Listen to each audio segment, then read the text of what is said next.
Shalom saudara, bagaimana kabar saudara hari ini? Besar harapan kami bahwa Allah senantiasa menaungi kita semua dengan kasih dan anugerah-Nya.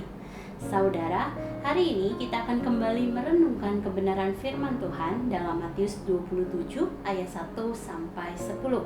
Saya akan bacakan bagi Bapak Ibu Saudara sekalian. Demikian firman Tuhan. Matius 27 ayat 1 sampai 10.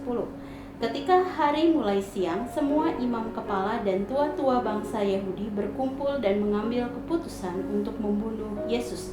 Mereka membelenggu dia, lalu membawanya dan menyerahkannya kepada Pilatus, wali negeri itu.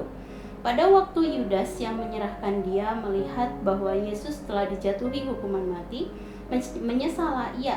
Lalu ia mengembalikan uang yang 30 perak itu kepada imam-imam kepala dan tua-tua dan berkata, "Aku telah berdosa karena menyerahkan darah orang yang tak bersalah."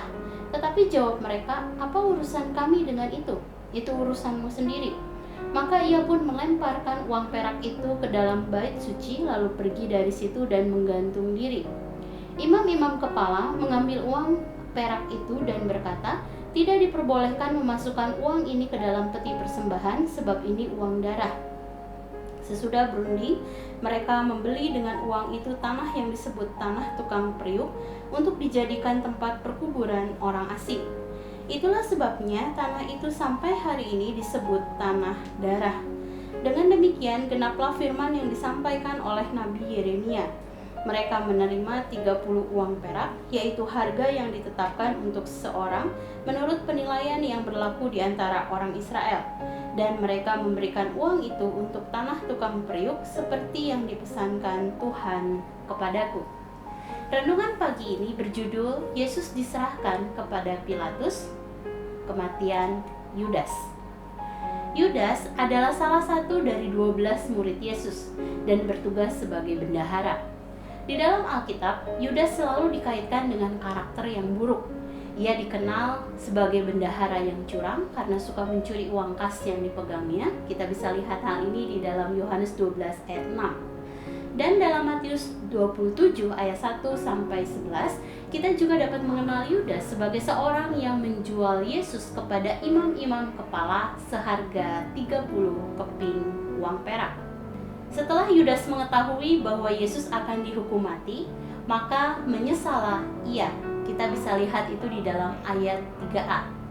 Kata menyesal dalam KBBI memiliki arti perasaan susah atau kecewa yang timbul dalam hati seseorang terhadap dirinya sendiri karena perbuatan salah atau dosa yang telah dilakukan.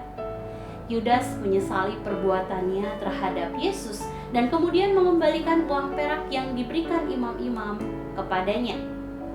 Melihat Yudas menyesali perbuatannya tersebut, para imam kemudian memilih bersikap tidak peduli, sebab bagi mereka yang terpenting adalah Yesus dijatuhi hukuman mati. Kita bisa lihat itu di dalam ayat yang keempat. Mendengar hal itu, Yudas pun kemudian melemparkan uang perak tersebut ke dalam bait suci dan pergi untuk menggantung dirinya. Melalui perikop ini, kita dapat melihat bahwa Tuhan bersungguh-sungguh atas panggilannya dalam kehidupan seseorang. Di dalam kemahatauannya tentang semua hal buruk yang telah dan akan dilakukan oleh Yudas, ia tetap memilihnya sebagai muridnya. Hal ini menunjukkan kasih-Nya yang besar kepada semua orang yang berdosa, termasuk Yudas. Kepada Yudas, Tuhan Yesus sebenarnya sudah memberikan peringatan pada saat perjamuan malam. Tetapi Yudas tetap melaksanakan rencananya untuk menjual gurunya dan kemudian meskipun dia menyesal, dia kemudian tetap menggantung dirinya. Hal ini menunjukkan bahwa meskipun timbul penyesalan dalam diri Yudas, tetapi ia menolak teguran dan tetap mengambil pilihan untuk mengkhianati Yesus. Saudara, jangan biarkan kelemahan-kelemahan saudara menjauhkan saudara dari panggilannya atas kehidupan saudara.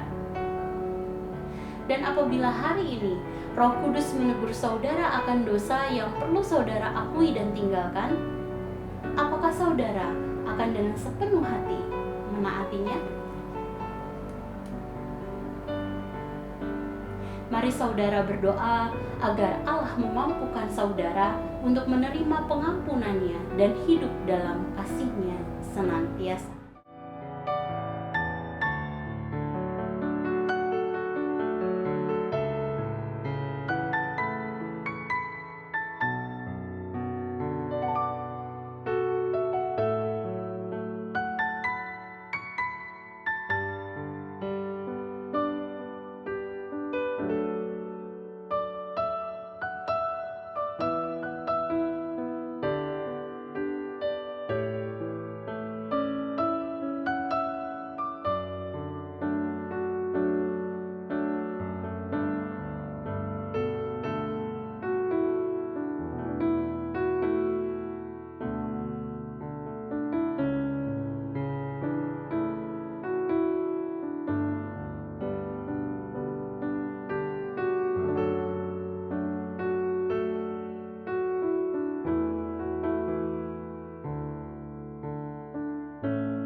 Demikian firman Tuhan pada pagi hari ini. Mari kita berdoa. Tuhan, terima kasih satu hari Allah tambahkan dalam kehidupan kami. Sungguh kami adalah manusia yang penuh dengan kelemahan dan dosa. Tetapi terkadang juga mungkin Tuhan kami mengabaikan teguran-teguran yang Engkau berikan Tuhan berkaitan dengan dosa-dosa tersebut. Mungkin ada kalanya juga Tuhan kami menolak Tuhan untuk bertobat atas segala dosa dan kesalahan kami. Tetapi jika kami melihat Tuhan bahwa Roh Kudus tetap berusaha menuntun kami, Roh Kudus tetap berusaha untuk menegur kami, Roh Kudus tetap berusaha memurnikan hati nurani kami Tuhan dengan memberikan teguran-teguran yang lembut di dalam hati kami, maka hari ini juga Tuhan kami akan mengakui segala dosa dan kesalahan di hadapan-Mu dan kami bertobat atas itu Tuhan. Dan sungguh Tuhan kami percaya bahwa di dalam perjalanan kami akan Engkau Tuhan, Engkau akan memampukan kami untuk kami bisa hidup di dalam kebenaran-kebenaran dan perintah-perintah-Mu. Terima kasih Tuhan untuk firman yang mengingatkan kami pada pagi hari ini Tuhan. Dan kami rindu firman ini terus berbicara di dalam hati kami Tuhan. Dan kami juga bisa laksanakan itu di dalam pengiringan kami akan Engkau. Terima kasih dan kami serahkan sepanjang hari ini dalam tangan kasih-Mu. Di dalam nama-Mu Tuhan Yesus, kami berdoa dan mengucap syukur. Haleluya. Amin. Selamat pagi saudara, selamat beraktivitas. Tuhan Yesus memberkati.